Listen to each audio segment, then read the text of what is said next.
So, happy New Year and welcome to the first official edition of the Weekly Static for 2018. My name is Ray Flook. I am television beat writer for Bleeding Cool. And for those of you who don't know, if this is your first time, we here at the Weekly Static, and I say we because we have essentially Batmer going on over here. We've got Trejo going over here. Rocky's the third part of the Weekly Static team. Unfortunately, he's kind of sleeping right now. He works really, really long nights. So, again, what we do with the Weekly Static is we take a look back at some of Bleeding Cool's television coverage from the past week, give a little insight and a little perspective. Now, because it's 2018 and because we're looking to do things a little different, we're going to do this all in one shot and in separate videos, and I'm going to kind of do it in a much shorter, more direct style. Is there a reason for this? Yes, there is. Because I've been watching High Fidelity with the my pop culture pantheon spirit animal, John Cusack. So this is kind of an homage in a way to the whole top 5 things when he has that great scene about top 5 things he loves about Laura.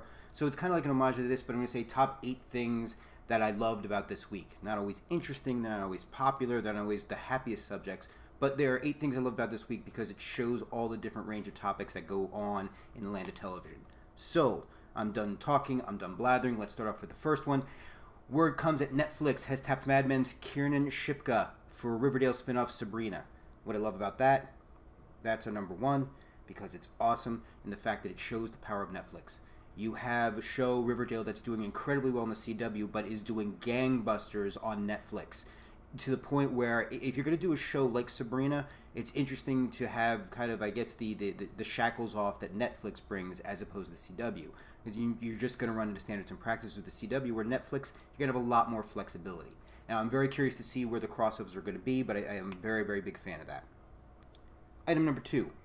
Walking Dead stuntman John Bernecker's mother is seeking justice for her son's death, and I just want to touch upon this for a second.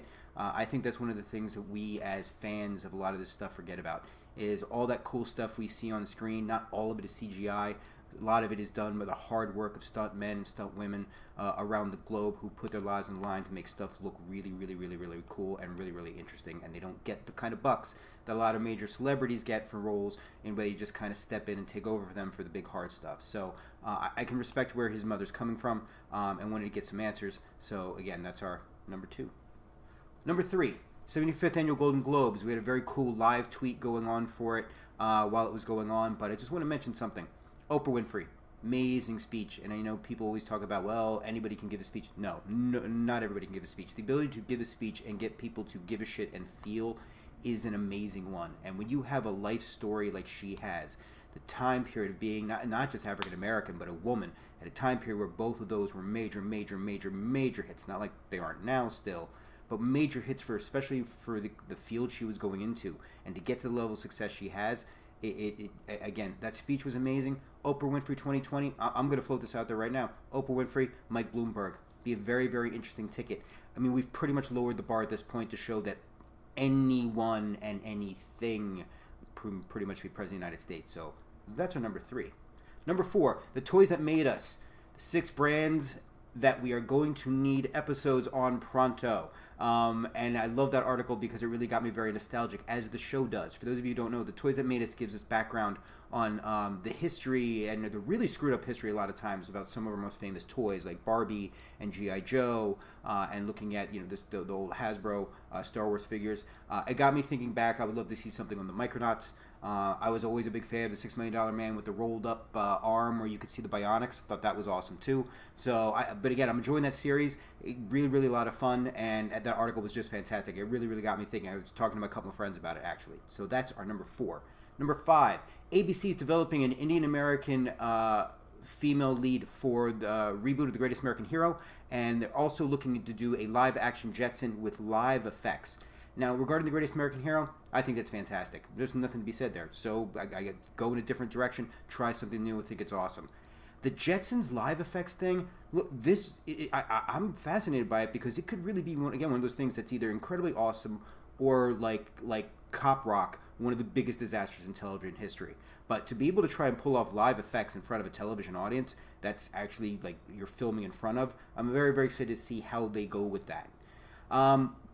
Number 6, new Krypton trailer. I was a little skeptical at first because in general I'm not a big fan of prequels. Because I feel like in general you kind of know where everything's going, and yeah, it's rare I get hooked into a prequel that I'm going to want to really stay with. What's interesting about this, though, is the time travel aspect. And I know a lot of people read that, and some people are rolling their eyes, going, "Oh, time travel." It's.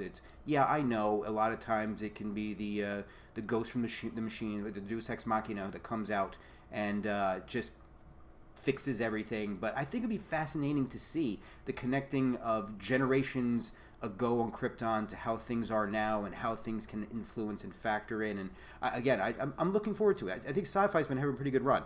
You guys know I'm a big Happy fan, so Krypton has been really excited about that.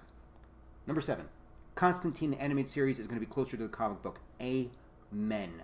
Because I love Matt Ryan as Constantine, and I always felt like, again, when you're working with NBC, Hannibal is about as far as you're going to be able to stretch the limits, and even then, you have to have a lot of strong pop culture street cred, like Brian Fuller had and Michael Green had for Hannibal. You really have to have that, because otherwise, you're functioning within the standard practices of network television. Constantine should have always been on Netflix, so the idea that the animated series is going to skew more towards the comic books has me hugely excited. But again, can we please just get a Constantine on Netflix or on Amazon or on Hulu or on HBO or something where he can be John Constantine and not, Constantine Light or Constantine with quotes around him. I don't want him to be Heckblazer. I want him to be Hellblazer.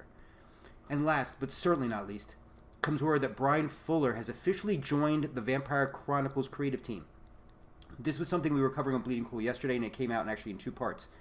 There was the rumor and speculation when Paramount TV president Amy Powell said in an interview during, I think it was during the Television Critics Association junket, that Brian Fuller was working with Christopher Rice and Anne Rice, and that Christopher Rice was still writing the script. That just kind of dropped in there, so that got a lot of traction. And then last night, Christopher Rice on Facebook through the Vampire Chronicles Facebook page, and then Brian Fuller confirmed through his Twitter that he was on the creative team helping to develop the series.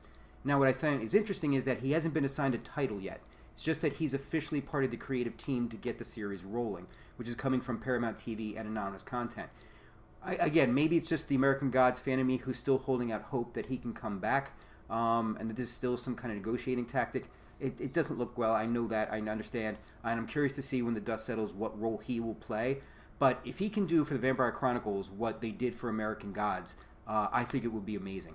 Very curious to see if Gillian Anderson ends up jumping ship from American Gods to do the Vampire Chronicles, and if Kristen Chenoweth actually ends up being involved with it too. But very fascinated to see. Okay, guys, that's it. That's our, I will call them our Magic Ball 8 for this week.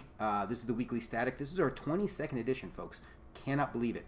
But thank you guys for being a part of it. If you have any comments or questions, don't hesitate. Post it below. If you like this, if you think this is a good work in progress, make sure you share it to everybody. And also hit me up on social media. My contacts are below. Let me know what you're thinking about this and how this is going.